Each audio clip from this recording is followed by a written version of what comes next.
பயணிகளின் கவனத்திற்கு வருகிற 11ஆம் தேதி வெள்ளிக்கிழமை ஆயுத பூஜை கொண்டாடப்படுகிறது. தொடர்ந்து சனி, ஞாயிறு தொடர் விடுமுறை நாட்கள் என்பதால் சென்னையில் வசிப்பவர்கள் சொந்த ஊருக்கு செல்வதற்கு, குறிப்பாக தென் மாவட்டங்களுக்கு பயணிகள் செல்வதற்கும், அங்கிருந்து மீண்டும் விடுமுறை முடிந்து சென்னை செல்வதற்கும் ஏதுவாக சிறப்பு ரயில்கள் இயக்க வேண்டும் என்று ரயில் பயணிகள் சங்கத்தினர் கோரிக்கை விடுத்து வந்தனர். அதனை ஏற்று ஆயுத பூஜை சிறப்பு ரயில்கள் இயக்குவதற்கு பரிந்துரைகள் செய்யப்பட்டுள்ளது.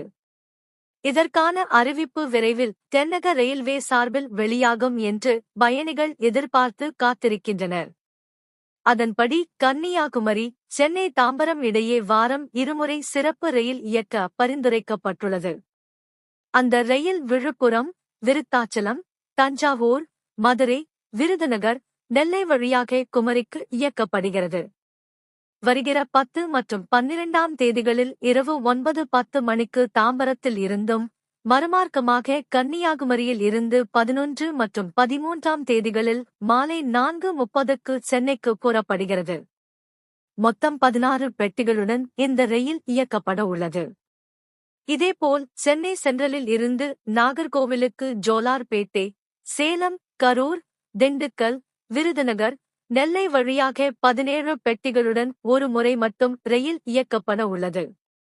அந்த ரயில் சென்னை சென்ட்ரலில் இருந்து 9ஆம் தேதி மாலை 7 மணிக்கு புறப்படுகிறது.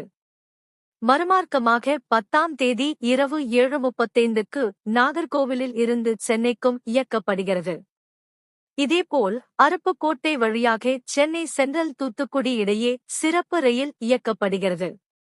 மொத்தம் 23 பெட்டிகளுடன் இயக்கப்பட உள்ள இந்த ரயிலானது சென்னை எழும்பூர், விழுப்புரம், தஞ்சாவூர், திருச்சி, காரைக்குடி, மானாமதுரை, அருப்புக்கோட்டை, விருதுநகர், கோவில்பட்டி, வாஞ்சி மணியாச்சி வழியாக இயக்க பரிந்துரை செய்யப்பட்டுள்ளது. இந்த ரயில் சென்னையில் இருந்து 8ஆம் தேதி இரவு 11:45க்கு புறப்படுகிறது. மறுமார்க்கமாக 9ஆம் தேதி மாலை 3:30க்கு தூத்துக்குடியில் இருந்து புறப்படுகிறது.